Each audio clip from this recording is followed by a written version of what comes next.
Diálogo 23 del diálogo en el infierno entre Montesquieu y Maquiavelo. Yo soy Maquiavelo y es Montesquieu. No respondo a ninguno de vuestros arrebatos oratorios. Los arranques de elocuencia no tienen nada que hacer aquí. Decir a un soberano, ¿tendrías bien a descender de vuestro trono por felicidad de la emancipación del sufragio popular? Confiaos a sus fluctuaciones, permitid que se os discuta. ¿Os parece posible acaso? ¿No es la ley primera de todo Estado constituido el defenderse, no solo en su propio interés, sino en el interés del pueblo que gobierna? ¿No he realizado por ventura de los mayores sacrificios que es posible hacer a los principios de igualdad de los tiempos modernos? Un gobierno emanado del sufragio popular no es en definitiva la expresión de la voluntad de la mayoría.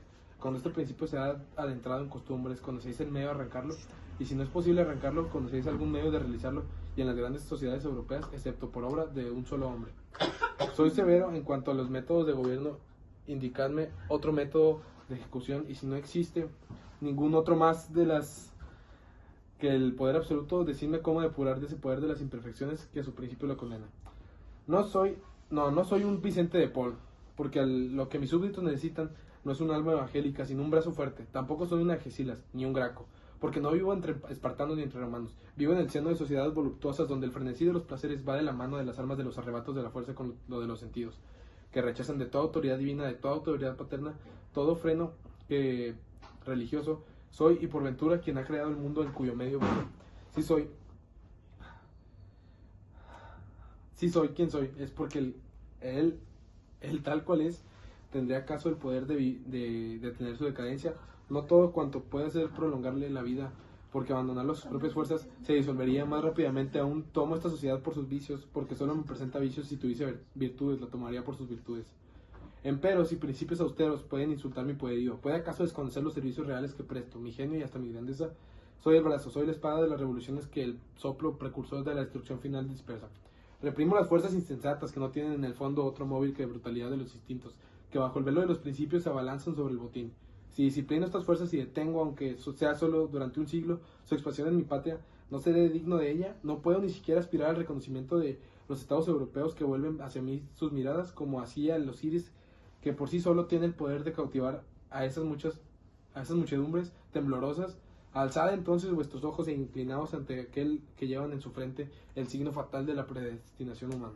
Ángel exterminador, nieto de Tamerán, reducid si queréis los pueblos a hilotismo, no podréis impedir que haya en alguna parte almas que os desafíen, y su deseo bastará para salvaguardar los derechos de la conciencia humana que la mano de Dios ha tornado imperceptibles. Dios protege a los fuertes.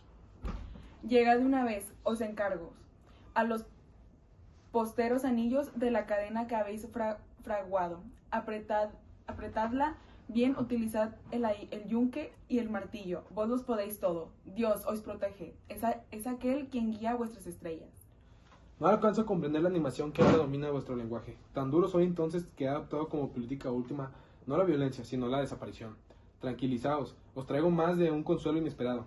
Dejadme tan solo que tome aún algunas precauciones que creo necesarias para mi seguridad. Veréis que con las que me rodeo, un príncipe nada tiene que temer ante los acontecimientos.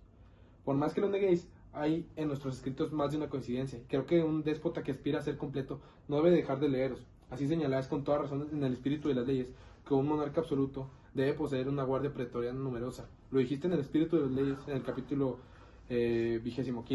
Es un excelente consejo, lo seguiré. Mi guardia tendrá aproximadamente 1/3 de los efectivos de mi ejército. Soy un francés. Estoy enamorado de la conscripción, uno de los más brillantes inventos del genio francés. Creo, sin embargo, que es preciso perfeccionar esta institución, tratando de retener bajo las normas el mayor número posible de los que han concluido el periodo del servicio. Podré lograrlo, creo, apropiándome resueltamente de esta forma de comercio que se practica en algunos estados, como por ejemplo en Francia, el reclutamiento voluntario a sueldo. Suprimiré esa repugnante negocio y lo ejerceré a mí mismo honestamente, bajo la forma de un monopolio, creando una caja de detonación del ejército. Me servirá para llamar bajo bandera por atractivo de dinero y a retener por el mismo medio a aquellos que quisieran dedicarse por entero al oficio de las armas. ¿En vuestra propia patria aspiráis a formar soldados mercenarios? Sí, eso dirá el odio de los partidos cuando mi único móvil es el del bien del pueblo y del interés. Por lo demás, tan legítimo de mi conservación que constituye el bien común de mis súbditos. Pasemos a otros puntos. Lo que os asombra es que vuelva el tema de las construcciones. Os advertí que tendríamos que volver a él y ya veréis la idea que surge del vasto sistema de construcciones que he emprendido. Con ello pongo en práctica una teoría económica que he provocado muchos desastres en ciertos estados europeos. La teoría de la organización permanente del trabajo para las clases obreras. Mi reinado les promete un salario por tiempo indeterminado. Una vez muerto y una vez abandonado mi sistema, no hay más trabajo. El pueblo se declara en huelga y se lanza al ataque de las clases ricas. Se está en pleno motín, perturbación industrial, aniquilamiento de crédito, insurrección en mi estado, rebeliones a su alrededor. Europa arde. Aquí me detengo. Decidme si las clases privilegiadas que, como es natural, tiemblan por su fortuna, no harán causa común. La más solidaria de las causas con las clases obreras para defenderme, o a mí o a mi dinastía.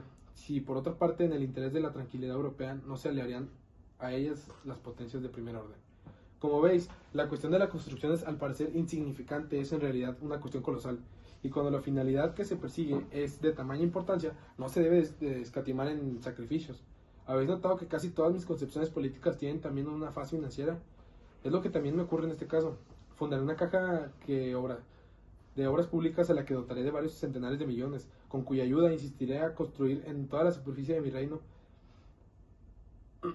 Habéis adivinado mi intención. Mantengo en pie la rebeldía obrera. Es el segundo ejército que necesito para luchar contra las facciones. Mas es preciso impedir que esta madre que tengo entre mis manos se vuelva contra mí el día que no tenga un plan. Esta situación la prevengo gracias a las construcciones mismas, porque lo que mis combinaciones tienen de singular es que cada una de ellas proporciona al mismo tiempo sus corolarios. El obrero que construye para mí construye al mismo tiempo contra sí mismo. Los medios de defensa que necesito se expulsa a él mismo sin saberlo de los grandes centros donde su presencia sería para mí motivo de inquietud. Torna por siempre imposible el éxito de las revoluciones en las calles. El resultado de las grandes construcciones es en efecto reducir el espacio en que puede vivir el artesano, relegarlo a los suburbios y muy pronto abandonarlos después de la carestía de las subsistencias. Crece con la devación de las tasas de los arrendamientos. Mi capital a duras penas sería habitable para los que viven del trabajo cotidiano en la parte más cercana a sus muros. No es pues en los barrios vecinos de la sede de las autoridades donde se podría organizar las insurrecciones. Habrá sin duda en los alrededores de la capital una inmensa población obrera temible en los alrededores de la capital, una inmensa construcciones que levantaré estarán todas ellas conseguidas de acuerdo con un plan estratégico, es decir, que abrirán el paso a grandes carreteras por donde de un extremo a otro podrá circular el cañón. Las terminales de cada una de estas grandes carreteras estará en comunicación directa con una cantidad de cuarteles, especie de baluares, respetos de armas, de soldados y de municiones. Para que mi sucesor claudicarse ante una simple orden de su mano, algunos granos de pólvora barrerían la revuelta hasta 20 leguas de la redonda de la capital. Mas la sangre corre por mis venas, es ardiente y mi raza tiene todos los signos característicos de la fuerza. ¿Me escucháis? Sí. Bien comprendéis, espero que no es mi intención tornar difícil la vida material de la población obrera de la capital. Es indiscutible que aquí tropiezo con un escollo. Sin embargo, la fecundidad de recursos que debe poseer mi gobierno sugiere una idea. Consistiría en edificar para la gente del pueblo vastas ciudades donde las viviendas se arrendarán a precios bajos y donde las masas se encontrarán reunidas por cohortes como grandes familias. ¿Ratoneras? Oh, el espíritu de difamación, el odio encarnizado de los partidos. No dejará de denigrar a mis instituciones. Dirán lo que vos decís, pero poco me importa. Y si el expediente fracasa, se encontrará otro. No debo abandonar el capítulo de las construcciones sin mencionar un detalle muy insignificante en apariencia. Más que es insignificante en política, es imprescindible que los innumerables edificios que construiré vayan marcados con mi nombre. Que se encuentren en ellos atributos, bajo relieves, grupos que remuneren un episodio de mi historia. Mis armas, mis iniciales deben aparecer entrelazadas por doquier. Aquí habrá ángeles sosteniendo mi corona, más allá estatuas de la justicia y la sabiduría sosteniendo mis iniciales. Estos detalles son de extrema importancia, los considero fundamentales. Gracias a estos símbolos, a estos emblemas, la persona del soberano estará siempre presente. Se vive en él, con su recuerdo, con su pensamiento. El sentimiento de la soberanía absoluta penetra en los espíritus más rebeldes como la gota de agua sin cesar cae de la roca dorada del pedestal de granito. Por la misma razón, quiero que mi estatua, mi busto, mis retratos se encuentren en todos los establecimientos públicos, sobre todo en la auditoría de los tribunales, que se me representen con el ropaje de la realeza o caballo. Junto a la imagen de Cristo. No a su lado, sin duda, sino enfrente, porque la potestad soberana es una imagen de la potestad divina. De este modo, mi imagen se asocia con la de la providencia y de la justicia. Es preciso que la justicia misma, vista vuestra librea, no sois un cristiano, sois un emperador griego del Bajo Imperio. Soy un emperador católico, apostólico y romano, por lo de las mismas razones que acabo de exponeros. Quiero que se dé mi nombre, en nombre real a todos los establecimientos públicos, sea cual fuere su naturaleza: tribunal real, corte real, academia real, cuerpo legislativo real, senado real, consejo de estado real. En lo posible, ese mismo vocablo se aplicará a las funciones, a los regentes, al personal que rodea al gobierno: teniente del rey, arzobispo del rey, comandante del rey, jueza del rey, abogado del rey. En suma, la palabra real se asignará a lo que sea, hombres o cosas. Constituirá un símbolo de poderío. Solo el día de mi santo será una festividad nacional y no real. Agregaré aún que, si es preciso en la medida de lo posible, que las calles, las plazas públicas, las encrucijadas, lleven nombres que remuneren los hechos históricos de mi reinado. Si estas indicaciones se siguen al pie de la letra, sea uno Calígula o Nerón, tendrá la certeza de quedar grabado por siempre en la memoria de los pueblos y de transmitir su prestigio a la posteridad remota. ¿Cuántas cosas me quedan aún por agregar? Debo ponerme límites. Pues ¿quién podría decirlo? Todo sin un tedio mortal. Heme aquí llegando a los medios de poca monta. Lo lamento porque estas cosas no son quizá dignas de vuestra atención, sin embargo para mí son vitales. Se dice que la burocracia es en plaga de los gobiernos monárquicos, y no lo creo así. Son millares de servidores sometidos naturalmente al orden de las cosas existentes. Poseo un ejército de soldados, un ejército de jueces y un ejército de obreros. Necesito un ejército de empleados. Ya ni siquiera os tomáis la molestia de justificar nada. ¿Acaso tengo tiempo? No, continúa. He comprobado que en los estados que han sido monárquicos, y todos lo han sido por lo menos una vez, existe un verdadero frenesí por los galardones y condecoraciones. Tales cosas no le cuestan nada al príncipe, y puede, con la ayuda de algunas piezas de tela, de algunas chucherías de oro o plata, hacer hombres felices, mejor aún, fieles. No faltaría más. En verdad que no condecorarse sin excepción a quienes me lo pidieran. Un hombre condecorado es un hombre entregado. Haré que estas marcas de distinción sean un símbolo de adhesión para los súbditos adictos. A este precio contaré. Estoy persuadido con las 11/12 partes de los habitantes de mi reino. De este modo realizo en lo que está a mi alcance los instintos de igualdad de la nación. Observad bien esto: cuanto más una nación en general se atiende a la igualdad, más pasión sienten los individuos por las distinciones. Hay en esto un medio de actuación del que será inhábil distinciones. Lejos, por lo tanto, de renunciar a los títulos, como me lo habéis aconsejado, los multiplicaré a mi alrededor al mismo tiempo que las dignidades. Deseo en mi corte la etiqueta de Luis XIV, de la jerarquía doméstica de Constantino, un formalismo diplomático severo en una ceremonia imponente.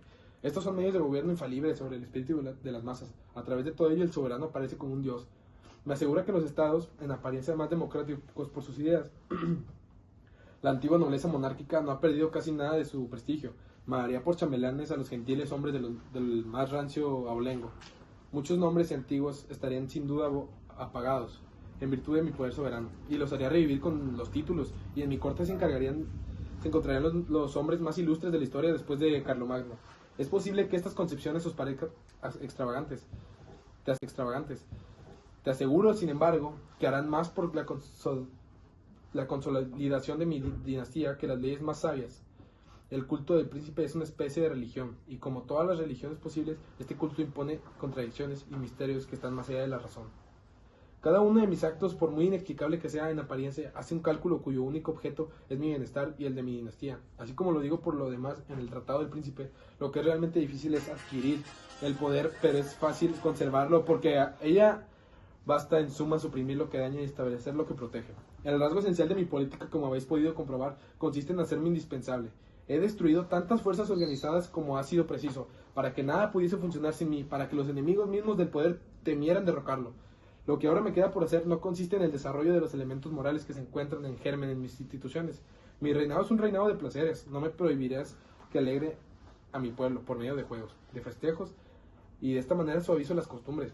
Imposible disimular que este siglo no sea el siglo de dinero. Las necesidades se han duplicado, el lujo reina a las familias. En todas partes se aspira a los placeres materiales. Sería preciso que un soberano no fuese de su época para no saber cómo utilizar para su provecho esta pasión universal del dinero y este frenesí sensual que hoy se consume en los hombres. La miseria los oprime, los hostiga la lujuria, la ambición los devora, me pertenecen. No obstante, cuando hablo de esta manera, en el fondo es el interés de mi pueblo el que me guía. Sí, haré que el bien surja del mal, exploraré el materialismo en beneficio de la concordia y la civilización, extinguiré las pasiones políticas de los hombres, apaciguando las ambiciones, la codicia y las necesidades. Pretendo tener por servidores a mi reinado, a aquellos que bajo gobiernos anteriores más alborotados habrán provocado en nombre de la libertad. Las virtudes más austeras son como las de Gioconda. Basta con duplicar siempre el precio de la redención. Lo que resistirán el dinero no resistirán a los honores. Lo que resistirán a los honores no resistirán al dinero. Y la opinión pública, viendo caer uno tras otro lo que creían más puros, que debilitará a tal punto que terminará por abdicar completamente, ¿de qué se podrán quejar en definitiva? No seré un riguroso con lo que hayan tenido algo que ver con la política. No perseguiré más esta pasión. Hasta favoreceré secretamente a los demás por las 1000 vías subterráneas que dispone el poder absoluto. Después de haber destruido la conciencia política, deberás aprender la destrucción de la conciencia moral. Habéis matado a la sociedad, ahora matas al hombre. Quiera Dios que vuestras palabras resuenen sobre la tierra, refutan más flagrantes de vuestras propias doctrinas no habrá llegado jamás a oídos humanos. Dejadme terminar.